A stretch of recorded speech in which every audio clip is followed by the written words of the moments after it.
started. If you haven't had a chance yet to get some goodies, feel free to do that as we kick off our time here. I'm just going to welcome you all, and then we'll have Jocelyn do the introduction and then Tiff will start. So basically the one thing main thing I'd like to announce is that there will be another colloquium in a week from today. So same place, same time, both teams, and in this room. We'll have Christina Vanderwall-Anneby sharing. She's an alum. She'll be sharing in a week from today. I don't know, do you have a topic yet, Bruce? Do you remember it? Analyzing the poetics. It's on today. There you go. Check today. Yeah, you'll find it there. Analyzing poetics and oral literature. Analyzing poetics and oral literature. There we go. Good.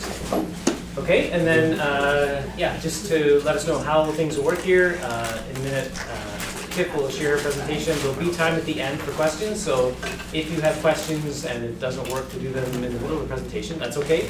You can do that at the end, and if you're online as well, there's opportunity for you to raise your hand, unmute yourself, or type in the chat to share your questions. So there will be some question and answer at the end. We will end at 4, at least formally, but if there's good conversation happening, we can continue that conversation with Tiff after. Good, I'll leave it at that and welcome Jocelyn up to do an introduction. Yeah, so welcome everyone. So I'll give a short introduction.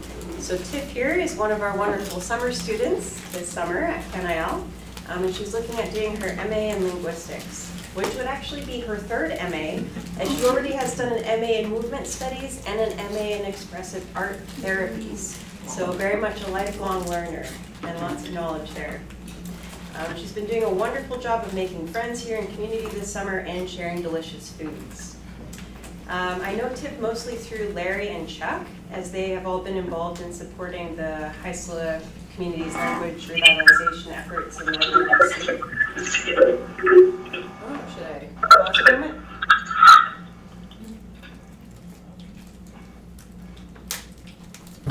Okay, looks like we're good. Great. She has a great passion for language, the arts, community, and transcription. And she developed her own innovative transcription system to use for teaching Cantonese, and has several years of experience using the system in that context, and she's exploring how it can benefit other languages.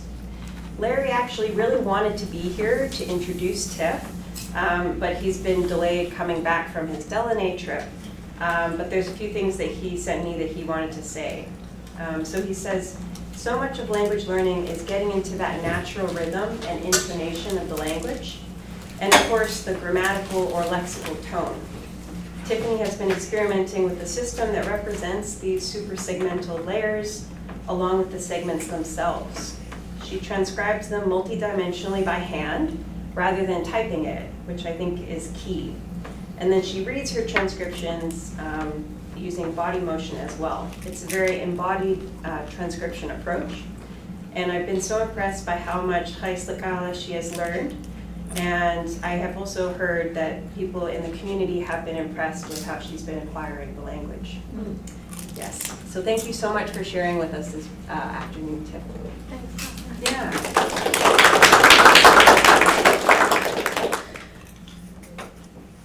Distinguished professors, researchers, fellow students, and peers. It's really humbling to stand before you today. I feel like I've been preparing my whole life to bring my method to people who understand the value of and the passion around language, especially around speaking language, because in the era of AI, everyone is saying, well, we can just have simultaneous translation. Why do we even need to learn languages anymore? Everyone can just speak their own language. Coming from Hong Kong, having grown up in international schools. So I speak Cantonese with my family, my extended family. They might be living in different parts of Canada or the States.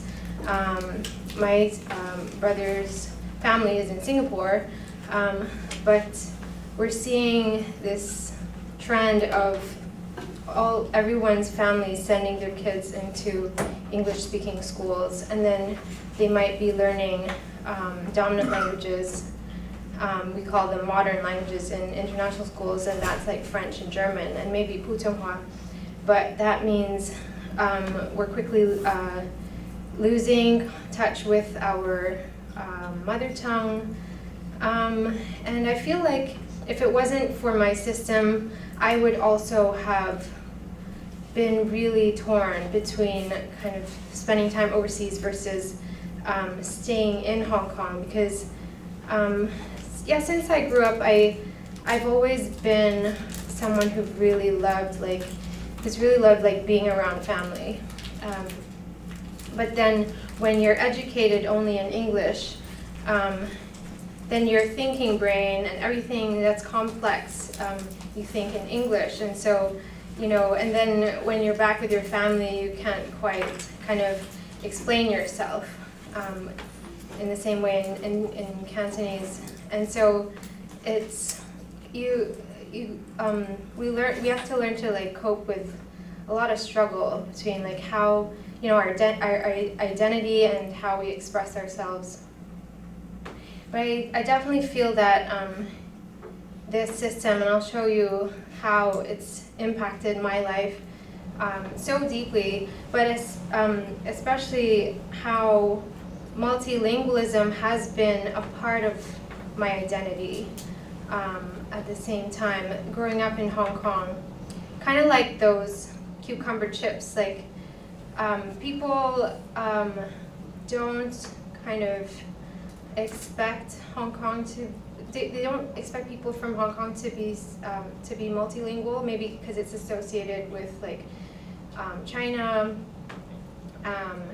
and it sounds very Chinese, but then actually it's so, that diversity kind of reminds me of, was it George from DIU who said like, that level of diversity feels like home. And I have at times in my life found myself uncomfortable whenever it had, there was a group of people who were of only like one race or heritage. And there's no greater joy for me than to be finding ways to awaken people's multilingual potential. And I think throughout this talk I'd be positing whether multilingualism can be our new norm.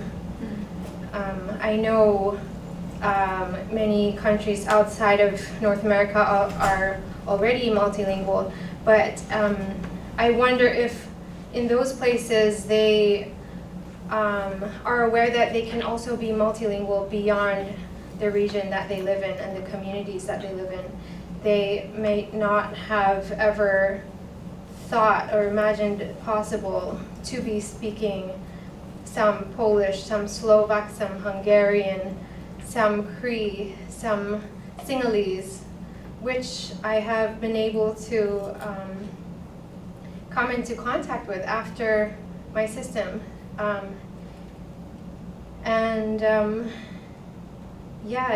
I've always loved languages, but because I was never a polyglot, I didn't, converse in the other languages that I knew. I learned French, but then, not, to an intermediate level, but then all the other languages I knew, like, numbers or greetings and like the odd sayings. So I thought, okay, I'm not a linguist.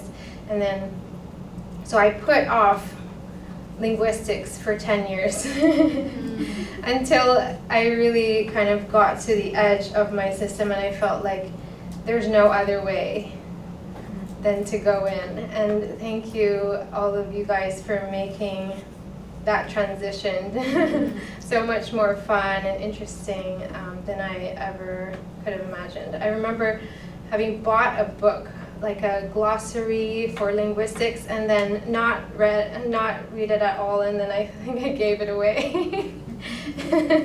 So I was like, I can't, like, it was too dense.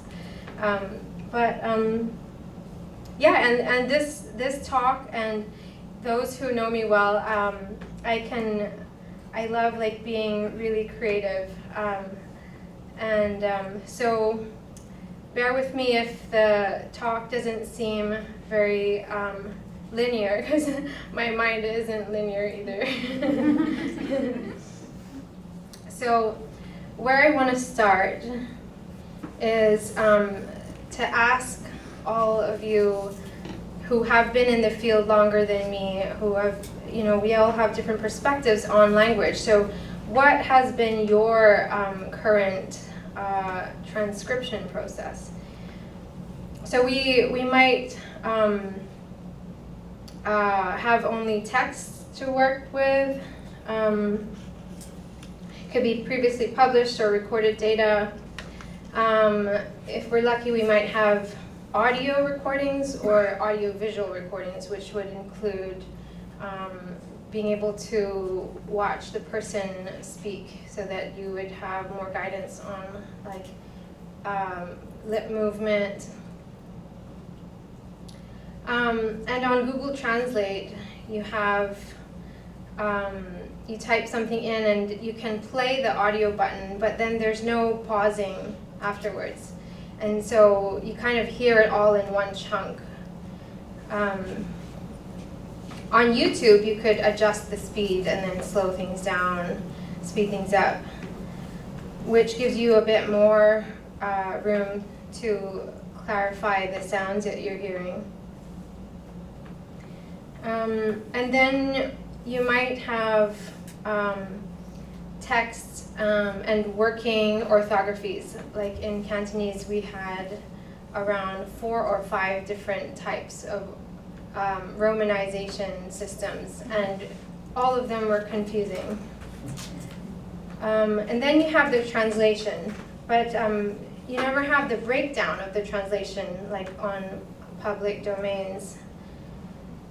So the normal progression would be that you generate linear text, and then you have, tone marks or different notation systems of those tones. So I'm using our articulatory phonetics mimicry videos. We have Cebuano. What's for dinner tonight? Unsay inyong panihapon karong gabi? Unsay inyong panihapon karong gabi? Unsay inyong panihapon karong gabi? So,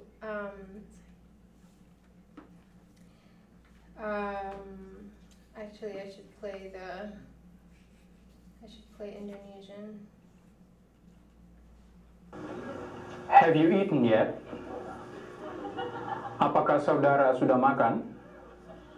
Apakah saudara sudah makan? Apakah saudara sudah makan?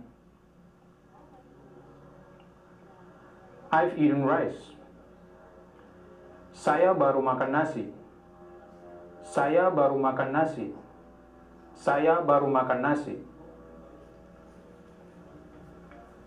Do you want something to drink? Apakah saudara mau minum sesuatu? Apakah saudara mau minum sesuatu? Apakah saudara mau minum sesuatu? Okay, thank you. Baik, terima kasih. Baik, terima kasih. Baik, terima kasih. So here's my first self-transcription of the text. Apakah saudara sudah makan? And then so you have all these syllables all together, and it's linear. So I added stress marks. Apakah saudara sudah makan? And then you have it before the nasi here, and then the sesuatu. And baik, terima kasih. magasi.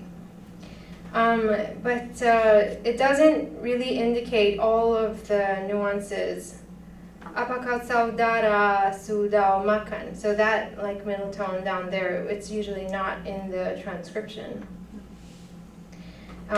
Price helped us with the Indonesian orthography. So we start to see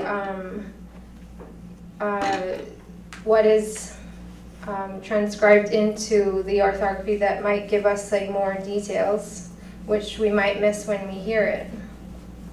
And then here's an attempt at the tones. Apakah saudara? So that the dara should be like maybe one tone lower, but then we haven't taken tone analysis yet, so we don't know if there's like a line that is slightly lower. And then dara sudah makan.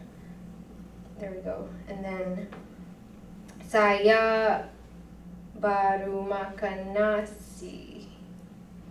So there are limitations with just typing it, but I do agree it can be useful to just track the patterning with those dashes.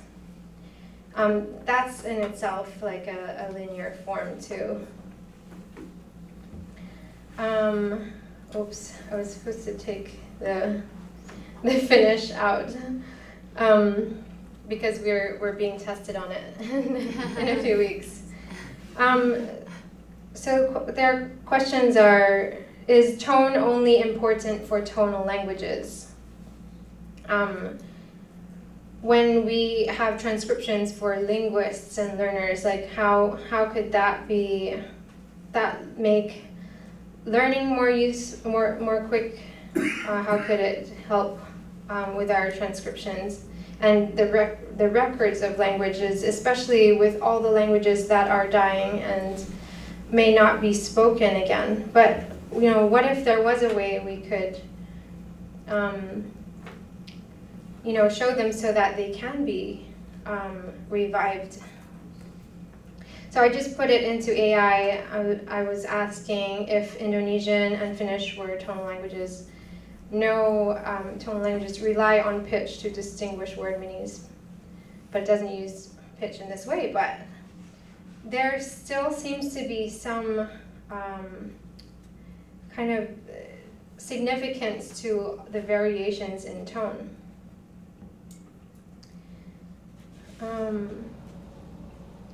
One of the main barriers to speaking and learning languages in literate society is the time it takes to learn how to read the script while struggling to bridge the gap between their comparisons to their L1 and to English if they're learning through English.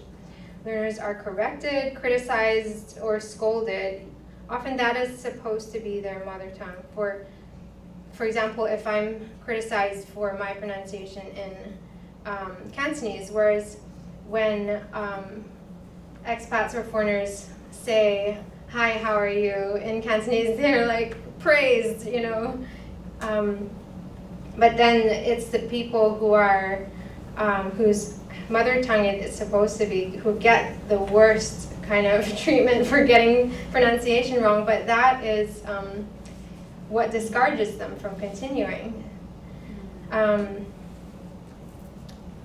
So they get discouraged to a degree that might affect whether they continue learning or not. And I definitely know that to be true from learners of indigenous languages. That has been shared with me. So I just want to quickly show you my initial Indonesian transcription. Here we go. So putting it into my system, I was watching the videos. So I go, apakah saudara sudah makan? So I have this line that shows where the tone starts and where it ends. Saya baru makan nasi. And I add a line for the emphasis. Apakah saudara mau minum sesuatu? Baik, terima kasih. And then what you have, I believe, in front of you.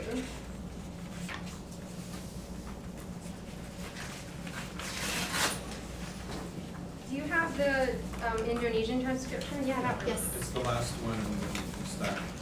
Yay.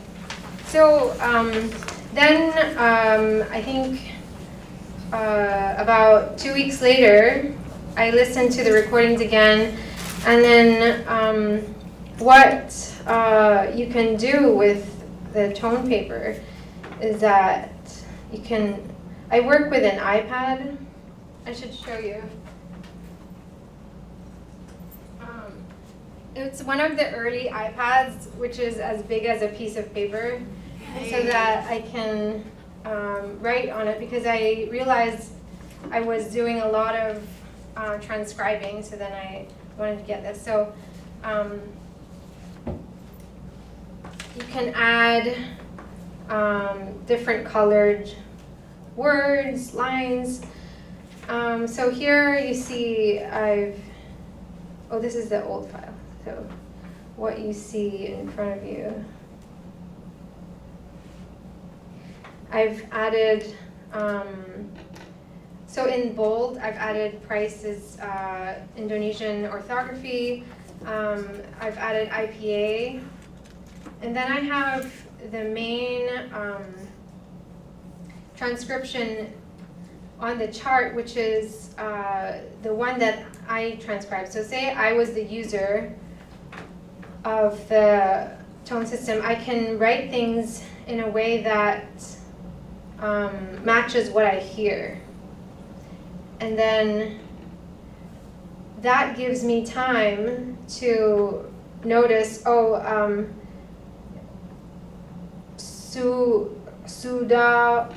S-U-D-A-H, can sometimes sound like Sudao. So you can mark differences between orthographies, because orthographies are fixed, but regional dialects and variations are particular to individuals. So you can go in and mark names of people that you've transcribed from, and how they say it versus how another person says it, and how that changes over time. So if you go, and then say you're working, flip over to Cebuano. I haven't found the orthography yet.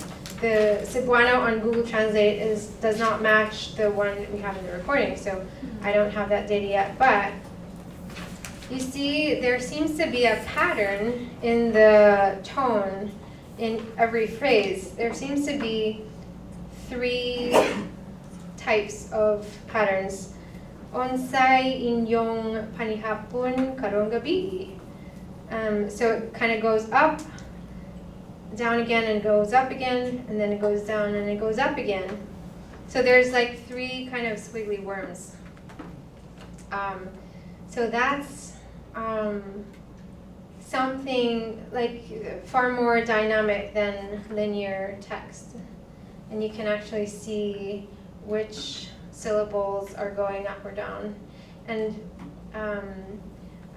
I dream about merging music transcription and the marks that we have for phrasing in music to be used here, because all of this is still by hand.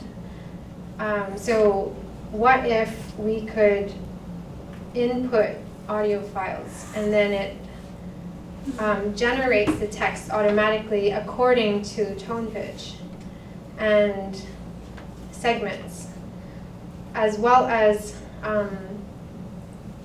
since it has generated the meaning of the translations, that means it has already parsed individual word literal meanings. So what if that became available to us, so that we know how the syntax works?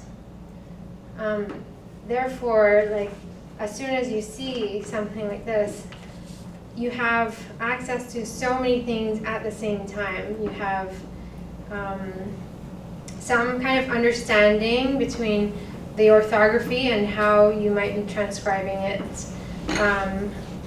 at first hand, and then you have the breakdown of words, and then you have the meaning, and then how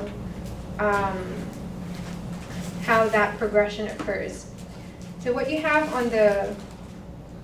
on the far left of the piece of paper is a little hand, and those tones fit comfortably like on the significant parts of the hand: the wrist, the middle of the palm, the under the fingers, the middle of the fingers, and at the top. Onsay inyong panihapon karong gabi. So that's just if that will be particularly relevant for Cantonese, as you will see in a minute. So feel free to make notes on this transcription if you can see, like, from your expertise and experience in transcription, what might be missing on there that you would like to add if we were to design a software that could add all these different layers and rows. So, the Hong Kong context. This is about how Cantonese became the gateway for me to apply this system to other languages.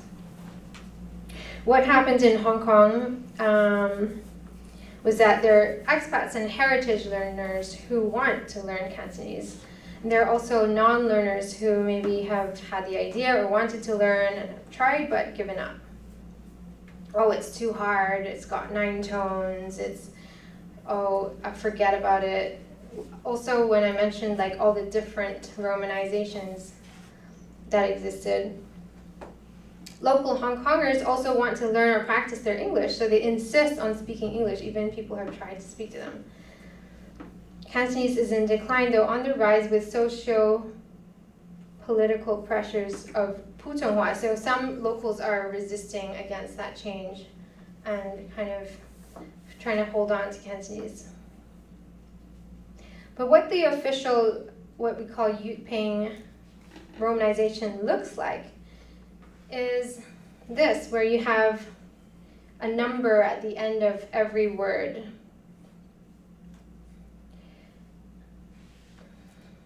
Oops. Doesn't work. You know, when you look at it, that phrase means, does Cantonese have 9 tones? But for learners, it's really overwhelming. So what's more to the context of Cantonese is that it's a British colony. So everything is read with an English British perspective. And so when British people read that, they might go Guangdong Wa Hai Mhai Yao Gao Go Yam A. Sounds right. So numbers become too complex and confusing at first sight. Numbers are not usually associated with language. You have to learn pronunciation as well as tone. So it seems like you have to learn several more languages and systems on top of learning the language itself. So, you know, forget it. There's J in the spellings, which non-European learners are not used to. So the vowels are usually exaggerated, leading to these habits forming, which they stick with, and it's really hard to correct afterwards.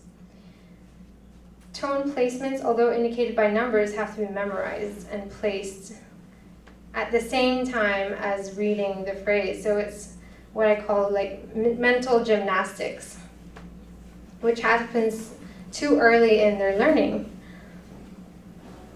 So I just wondered whether language and number was processed in the same part of the brain, but it turns out that the brain, like numbers are processed more generally across both lobes.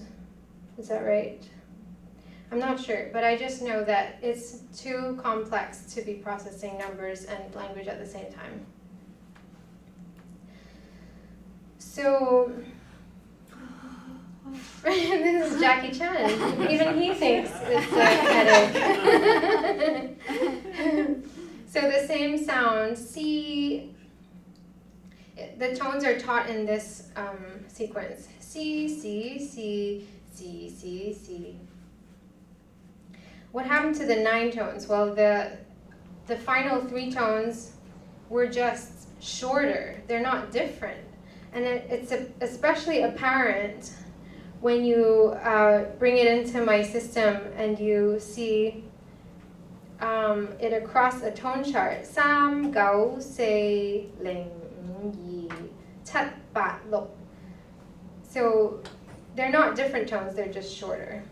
So it's deceiving. Everyone thinks there's 9 tones in Cantonese. They put off maybe thousands and millions of learners that could have learned Cantonese.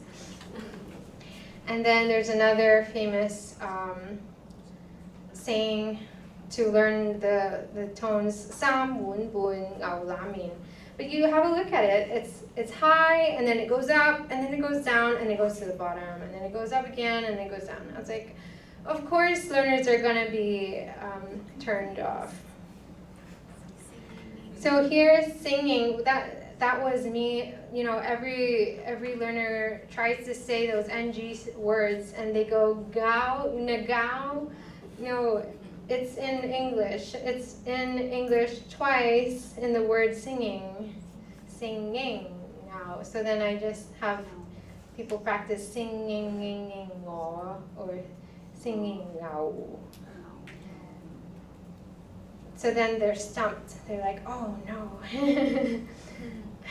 I can't get it wrong now. But with with tones, it's as important as an address. If you have a particular floor and block of a building, you won't go next door because that's somebody else. If you have a security box, you know, you go slightly next to it, below it, that's another box. Wrong person. So that's the same in someone's mind. Like you have to unlock that meaning with that, you know, specific code. So what happened was I was just casually teaching a friend some Cantonese for fun because they had half an hour to spare before they had to do something else. And I was like, yeah, and they were dating someone who's Cantonese, and he was like, yeah, I wanted to, you know, he wanted to chat them up. And then I thought, oh, what if we made it visual? Like, what are all the factors that would make him kind of nail the tones right away? So I thought, suddenly I had, you know, solfeggio, and then, you know, what other systems were very effective so that we could use them right away and just bring them together. So I, so November, that was I think about April or May, so that process, after that half an hour with my friend, I had so much fun, and I thought, okay, I'm gonna go about continuing to, you know, go towards being an expressive arts therapist. But then this whole tone problem kind of kept going in my mind, kept working on itself. And I was biking all along this road called the Channing Way in Berkeley, and I was like, yeah, I can, you know, things just kept coming together for it. So I drew up a tone chart that went all the way to Do, so a full octave, but I realized we only needed 5 levels. And then instead of having the tones be taught like da da da da da da, I thought, why don't we rearrange it so that it's in the order of do, re, mi, fa, so. And then I realized there's 5 fixed tones and then 2 sliding tones. So already it's like breaking it down from 9 tones to 6 tones, 6 tones to fixed versus sliding. And then it was later that I realized it could fit on my hand because I was so tired of like carrying like heavy books and computers and stuff. And so why don't I use my body? You know, I love dancing and singing because you don't have to bring anything. So here you can start to feel the tones on your hand. So for example, if we go back to 3 bowls and a half of beef belly noodles. So you go up to the top of your hand, sam. And then people have a problem with sliding tones, but you start with me and then you slide up. Bun, bun, ngao, lam, min. Then you're saying them like exactly. And then you can also see sam and wun. It's like at the same level as the end of wun. Bun, it's just 1 step down. Ngao is at the bottom. And then lam starts 1 tone up. Lam, min. So you start to see that that everything's really fixed and finite, and they're just, you see the relationships between them.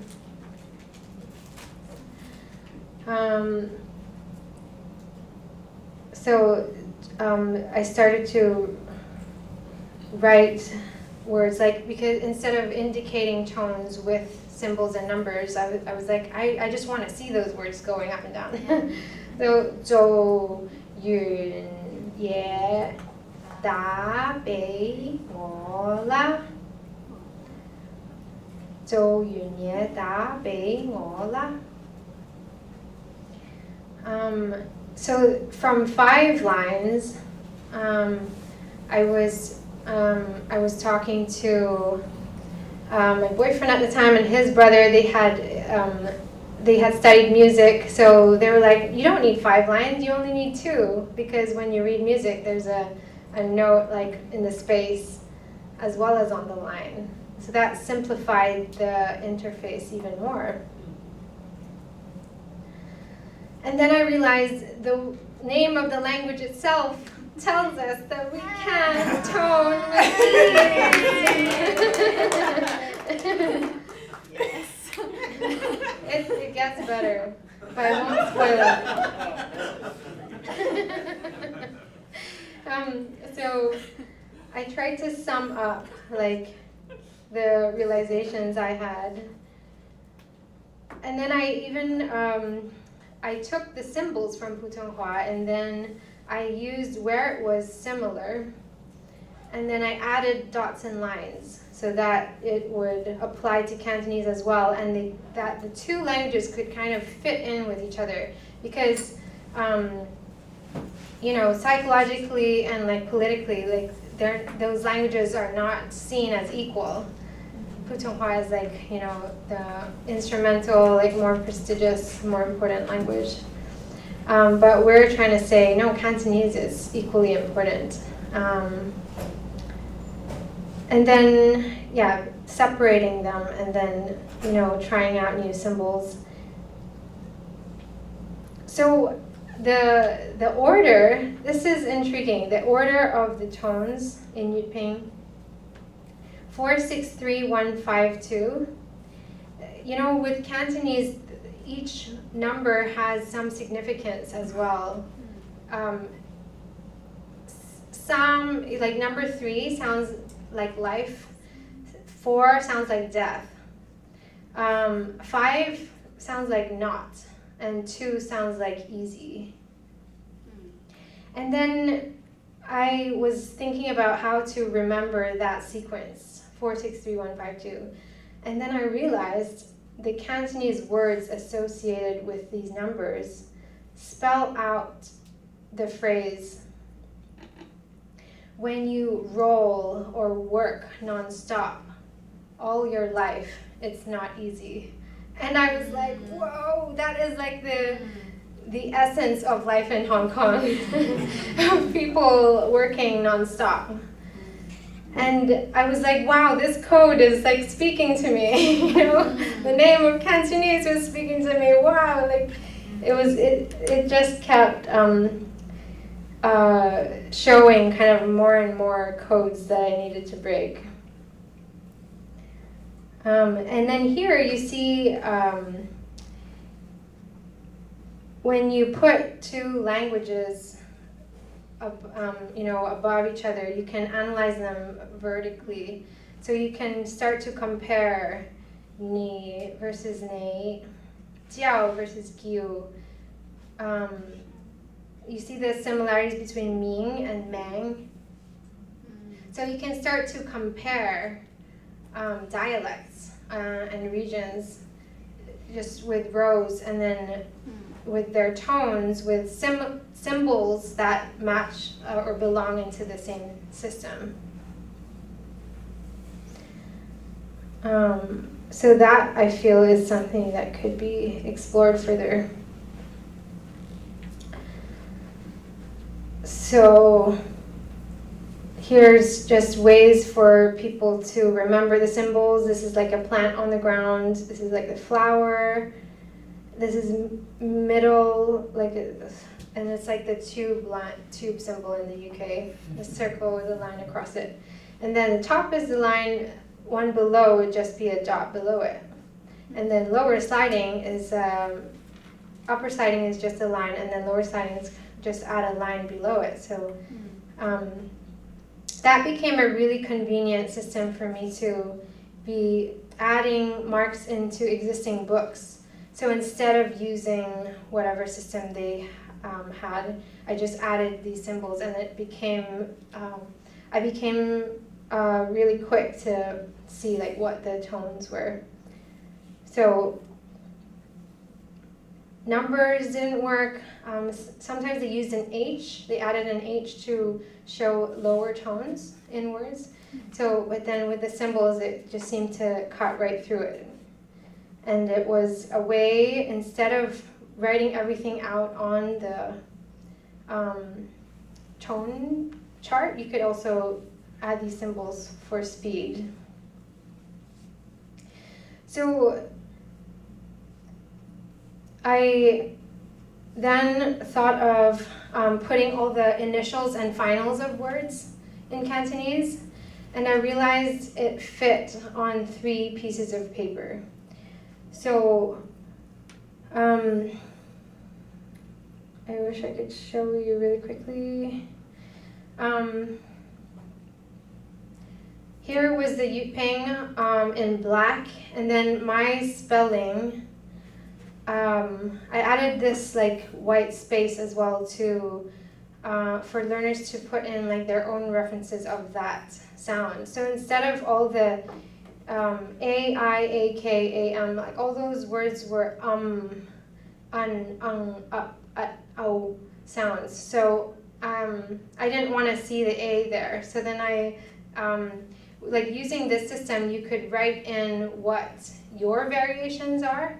So this is what I call customized romanization. And as linguists, we want everything to be systematic, but this is, by devising the system, I was having learners choose to use customized romanization as a stepping stone so that they can warm up towards the standard orthography. And then having charts like this meant that you could write in your own references to each sound, how it actually sounds, so that you're not always having to make that leap and to forget what it sounded like. So I have that version of the chart where the standard is in the middle of the graph, but then I also have the flip version where my spelling was in the middle and then the standard was in the margins. So then I was able to tell people Cantonese can be summed up on 3 pieces of paper and 1 hand. All the language was made up of is the pronunciation and the tone.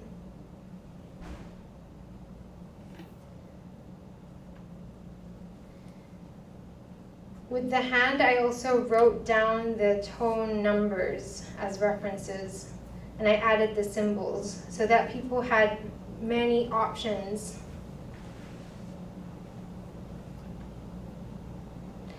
It's not called Chantoneasy for a reason.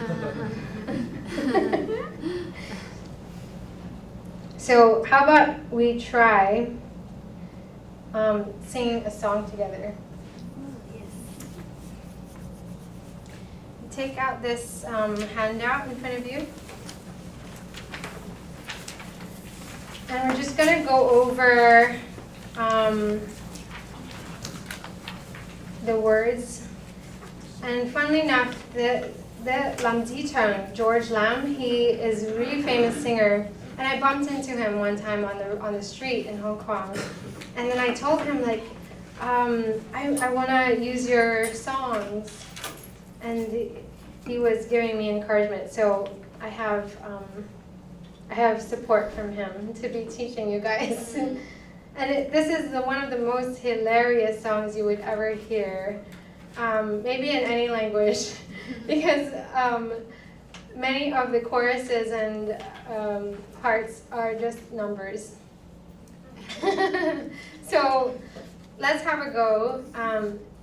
Have in mind, so what I'm using here is Anglo spelling. So let's just go for it. The title is So Ji Yan Sang. So Ji Yan Sang, and the singer is called Lam Ji-chung.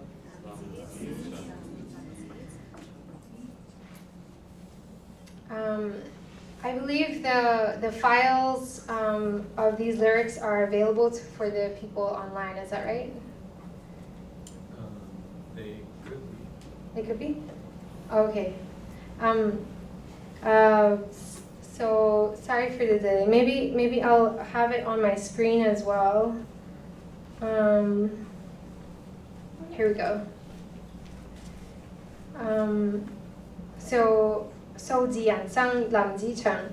So the introduction goes Sam Ling Lo Yi Say Tat Ling Ling. Also, how it's transcribed is as if the words were spoken. So after the melody is added to it, you'll see that the melody kind of morphs along with the tones of the words, and that's how songs in tonal languages are written. Really? You have to factor in the tone of the word, and if it doesn't match the melody, then you have to switch the word so that it matches, because otherwise there was one time my grandfather sang me a song and it sounded Russian, but it was because it was a Russian song with Chinese lyrics, but then they didn't use words that matched in tone. Interesting. So, Sam Ling Luk Yi Say Tat Ling Ling. Sam Ling Luk Yi Say Tat Tat Ling. Sam Say Yi Ling Yi. Sam Yat Sam Gao Say Yi.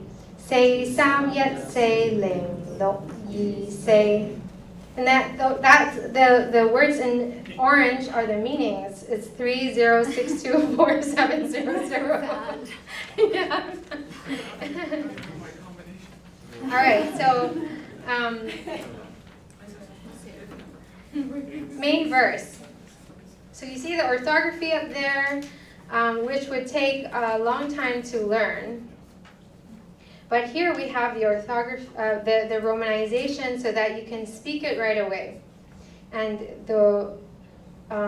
you have the meaning right below it. So, 填滿一生，全是數字，誰會真正知是何用意？煩惱一生，全為數字。圓滿的掌握，問誰可以？明明刨正二三，為何彈出四一？誰人能夠預知？4.34價位步聲變咗1004。憑號碼來認識你的 IQ、你的身家、你的體魄、你的一切。人與數字有許多怪事，看看計數機裏幽禁幾多人質。So what it means, it's very deep. Actually, because it was talking about our whole life being full of numbers. Who would really know what purpose for what? Our troubled life, all for numbers. Who can master in a complete way? When you set your plane, like you're angling and measuring something to 2, 3, why does it pop up as 4, 1? So how unpredictable life can be. Who is able to predict that a price position, for example, sharply rises, or tariffs get sprung up on us, and it's changed to 1004. When you're using numbers to get to know things like your IQ and your assets, your physique, your everything, people and numbers, there's so many strange things that happen. You have a look at your calculations and your calculator, and how many people are hostage to these numbers. So that's what this song means. And now we can have a go at singing this song by a really famous Hong Kong singer, now probably in his 70s, I think. So follow the words, and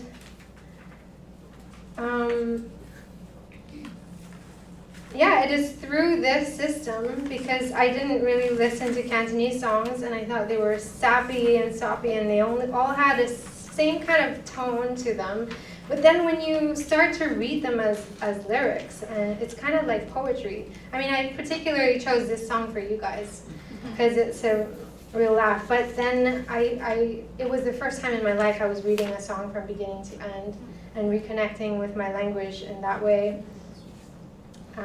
So let's have a go at the song. Ready? It gets really fast.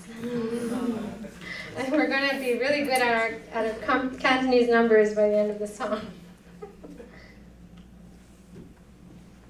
3062440 3062440 53402 13942 Again.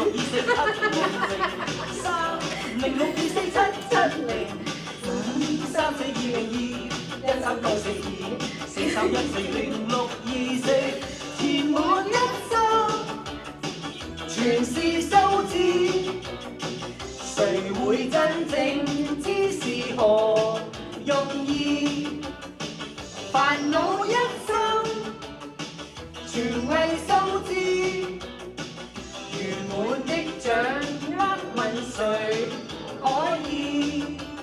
明明炮正23，為何彈出41？誰人能夠預知4.34價位報升變咗1004？憑號碼來認輸，你的 IQ， 你的身家，你的體魄，你的一切，人與數字有許多怪事。看看計數機裏有咁幾多人知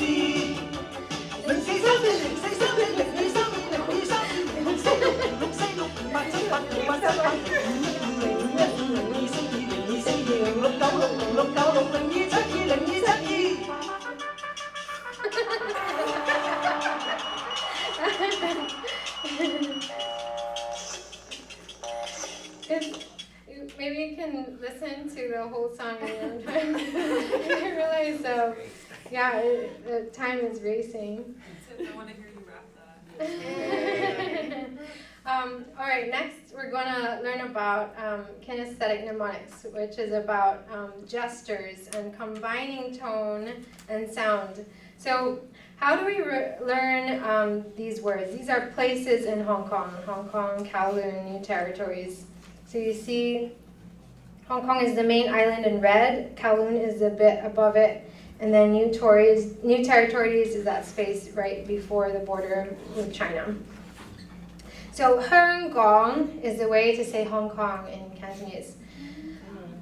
Hong Kong, just looking at those words, it's really hard to learn all of that, right? But then if you break it down, Hong Kong means fragrant harbor, and Hong happens to mean like it has a high tone and your nose is up high.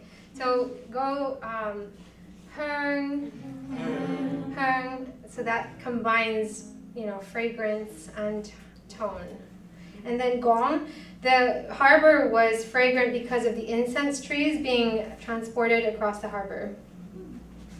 And the smell of the incense rises, so go like this with your hand. Gong. So it's a high rising tone. Gong.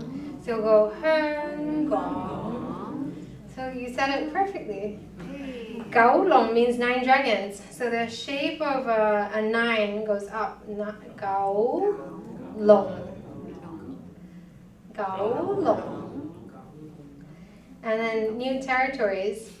New is sun, high tone. So if you go sun guy and you pretend you're in a kids theater and you're acting out, discovering new places. Sun guy. So you have the tone going from a high tone dropping down. And you said it perfectly. So I thought, what if we had movement dictionaries? So with each word, you also had a gesture that combined tone and meaning. And users could input their ideas and different variations, and you could choose which one you like the most. So very quickly, just seeing an excerpt of how it was applied in context. Hi, I'm Tiff from Chantoneasy, and it's in the name of the language itself that we can tone with ease, Cantonese. So let me show you how. What MTR line has the color of the t-shirt that I'm wearing? The island line. Do, re, mi, fa, so. Gong, do, sin. Gong comes from Hong Gong. Do, island. Sin, line. Gong, do, sin, Hong Island line. There you go. So we're going to go all the way from the easternmost station, Taiwan, to Kennedy Town. 17 stations. So you're going to be able to learn the names of each station and say them while you're traveling on the MTR. Great. Let's start. Taiwan, translating as Thai, firewood, Wan, bay, Taiwan. So we don't need to watch the whole thing. I'll send you the link. So you see, phonetic English readers can also just like directly say those sounds, and the words are lighting up where you know, for the word that we're saying.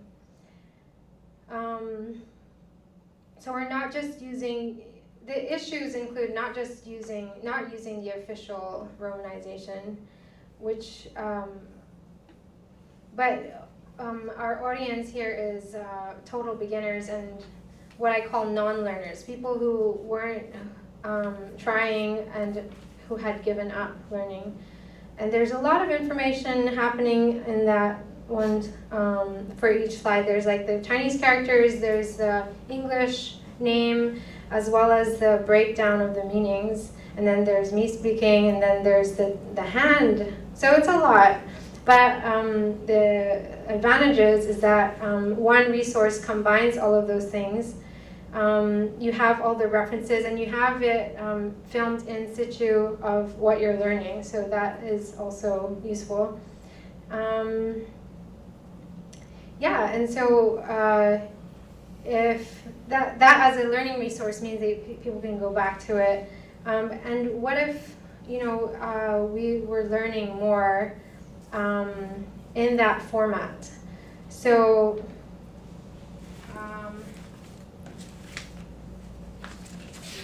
let's have a go at this rap.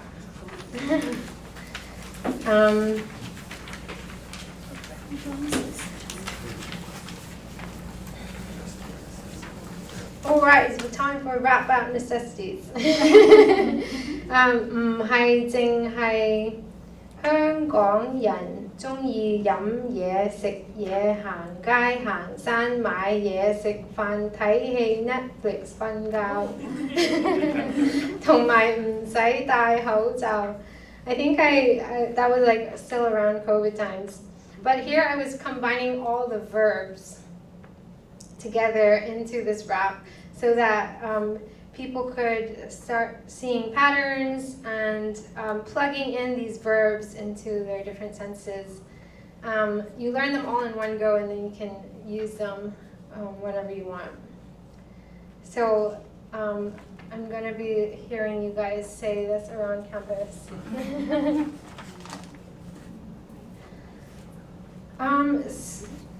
But basically, this is the these are like the key components. The traditional orthography, have space for images, have the visual tone chart, have a official romanization system, and then the direct translation and meaning. So.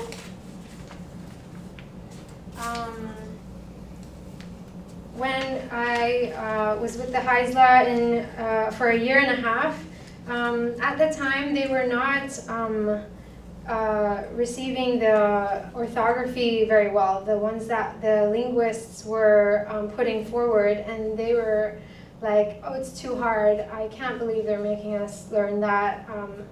The phonetics work for me, you know? So I thought, why don't I have my tone chart have the orthography, but also include whatever works for them. So then when instead of like writing them out and saying that that's all wrong and you know, include it and give them time. And now, with like after a year of being there, they have started to use the orthography in their official publicity. So that was amazing to experience, like having been there and talk to people. Like the linguists didn't want to bend towards the phonetics. The elders didn't want to.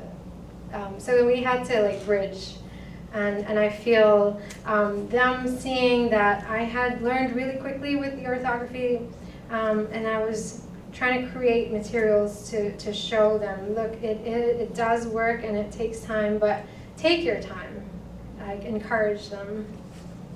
And then Another way to incorporate the tone chart in learning materials, it's really useful on the iPad. You could include the images and show how the images are connected to their tones. And then this was a worksheet for going outdoors with Cantonese students, and then they would write in the English translations, so that active part helped them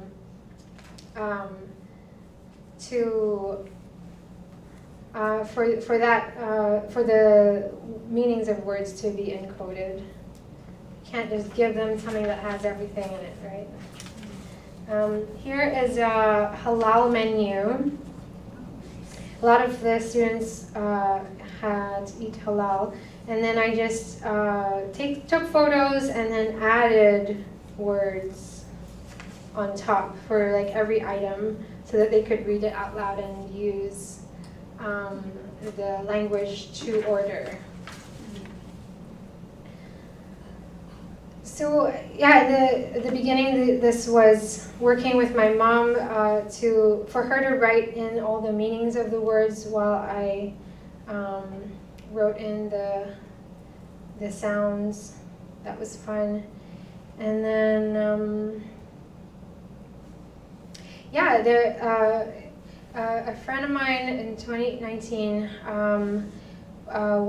approached a university, and they did develop this system where you could input text and it would come out like this.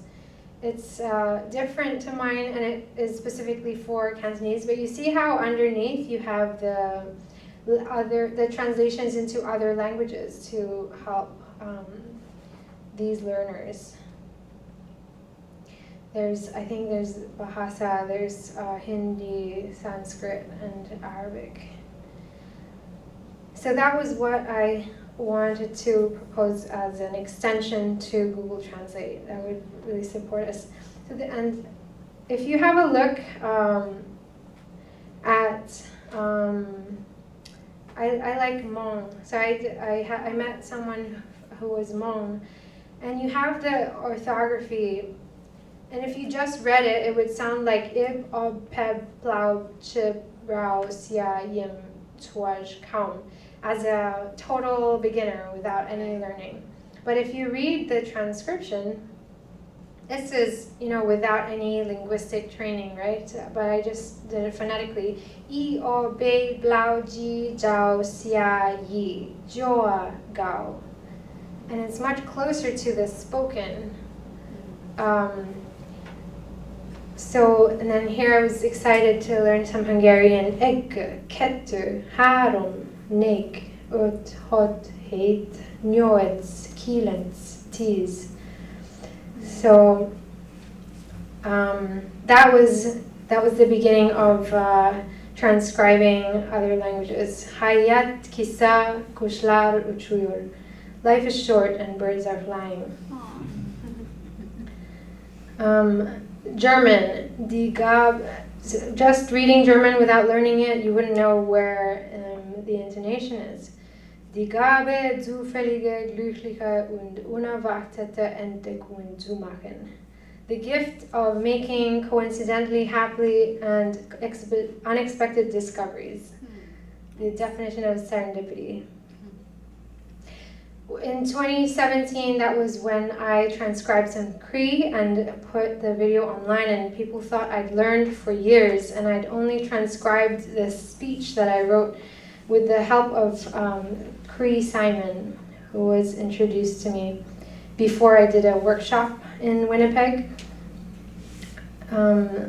Tanse, kakio kiawau, kio tatamis katnawau, koyes kanuts miogisigaw.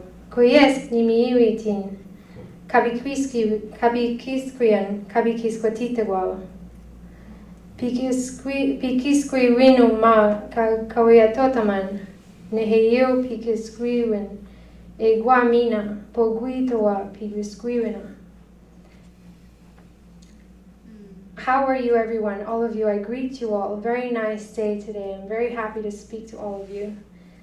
speaking language is what I will talk to you about in Nihio language and also all kinds of languages. That was the way Cree Simon rewrote my speech in the way Cree people speak. And so that kind of lit a light bulb in me. I was like, wow, what if I could work with Indigenous languages? I gotta skip through the Haisa prayer. These are my personal transcriptions of based on recordings I made with my friends Charlie, Grant, and Whaley. They were like my grandparents and father figures when I was in the community. So here's an example of a rough transcription without all the labelings, but you just need the 2 lines, and you can actually write in the by giving myself that time to write customized romanization. I then eventually switched to the orthography because I'd learned it. I'd internalized it. So it depends on the audience. If you're generating materials for learners, complete beginners, or for advanced learners. For complete beginners, you don't want to scare them off. So ekekelen dlulegins dukulutla. I'm happy to have seen you once again. Q asamnis guagwash. We're not yet done. Ekekalis anax homialet TV. And then I learned how to say basketball. So I formed my own sentences and I asked if it still made sense. I like watching basketball.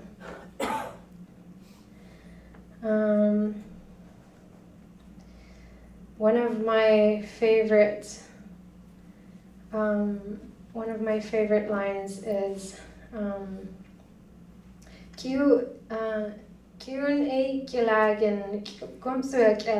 I don't speak English.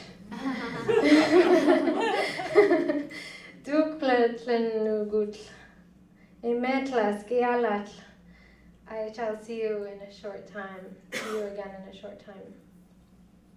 And so over these 10 years, I've transcribed words in over 30 languages and dialects, including Cree and Haisla, as you saw, and then I met someone from the Gitsan territory. I want to quickly show you a project I did with friends of mine who were part Indigenous in Hong Kong, from the what they call on-water people. So they used to be called Tanka, but it became derogatory, so they became called on-water people. So here are, we had photos, and my friends had a boat that they chartered out for people, but they also, my friend's partner it comes from the fishing family, so they had personal connections with these people that we could ask about their language, and they use Cantonese predominantly, but there are these words that use Cantonese words but mean different things. And so I transcribed them, and we were part of a festival called Chongcha Wave, and I created these as like a game, so people had to match the meanings with what it was. So Dai Lo Min in Cantonese means big mixed noodles. But in their language, I think it meant, yeah, it literally means that big mixed noodles, but I can't remember what it meant in their language. I think it was something like the left side or the right side of the boat. And so, you know, for a Cantonese speaker, we would have no idea what they were saying. Home for, look for, I think was to do with the front and back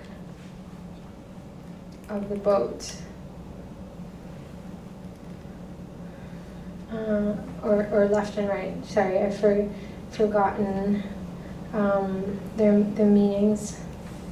Ho Dai Yong, very big brave, but actually they use that to mean very big waves. So yeah, I think I've shared what I've wanted to share. Oh, this is just some final photographs of me meeting people on the plane. They spoke Bahasa Indonesian, so she was on her way to get married to someone who she had never met before and only talked to online, and I was really happy for her. And so I wrote her this letter, and she helped me transcribe it into Indonesian, and then I wrote how to say it. This is a friend who I worked with in outdoor education, and he taught me some Zulu and Nwasa. And it was just a matter of what I learned was that all languages are just sounds, and when we take them as sounds, we can write them down. And all languages come from people, so that we can also speak as many languages as there are. So it's a matter of gamifying and adjusting and creating resources where they don't exist and that you're needing them. So I thank you all for coming here today, for your time.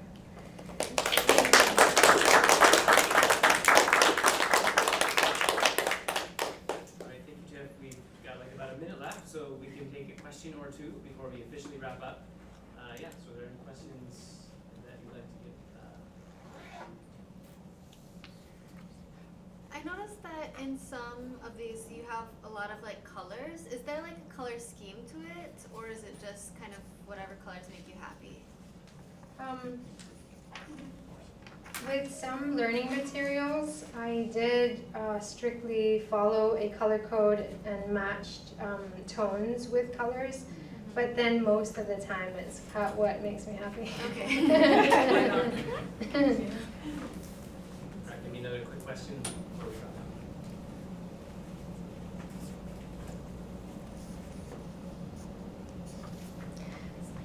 Hopefully, yeah, I hope that ideas will brew, and if ever you think of something, you could let me know if it's connected to the project. And if you also have like any languages that you want to transcribe and have a go at plotting on the tone paper, this is what this is for. So please give it a try. If anyone doesn't want theirs, I'll take it. All right, thanks again, Tiff. Thanks so much for sharing. Thanks to everyone online as well.